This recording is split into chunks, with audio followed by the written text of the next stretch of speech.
On the 17th of February, the Supply, which is the name of her boat, again sailed for Norfolk Island. The governor went down the harbour with her and carried Arabanoo with him, who was observed to go on board with distrust and reluctance. When he found she was under sail, every effort was tried without success to conciliate him. At length, an opportunity being presented, he plunged overboard and struck out for the nearest shore.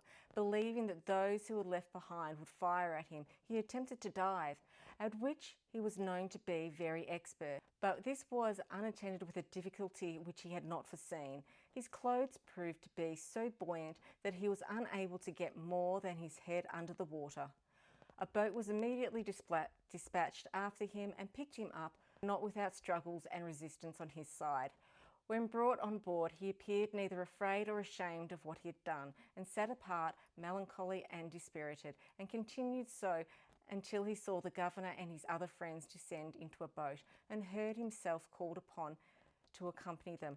He sprung forward, and his cheerfulness and alacrity of temper immediately returned, and lasted during the remainder of the day. The dread of being carried away on an element of whose boundary he could form no conception, joined to the uncertainty of our intention towards him, unquestionably caused him to act as he did. One of the principal effects which we had supposed the seizure and capture of Arabanoo would produce seemed yet as great a distance as ever.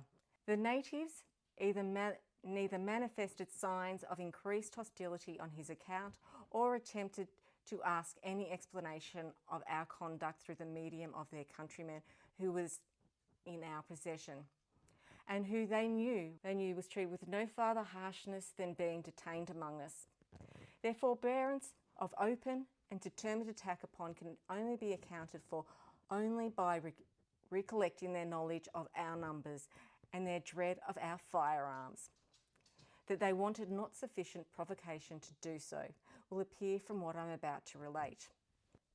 Again, I have nothing to add to this account of Arabanoo's story. It is obvious that he was held against his will and that he wanted to be with his mob, but the oppression was just too much. It's fair to say all our First Nation people felt equally powerless to confront the colonialists, especially with their weapons, which they knew could kill them very quickly.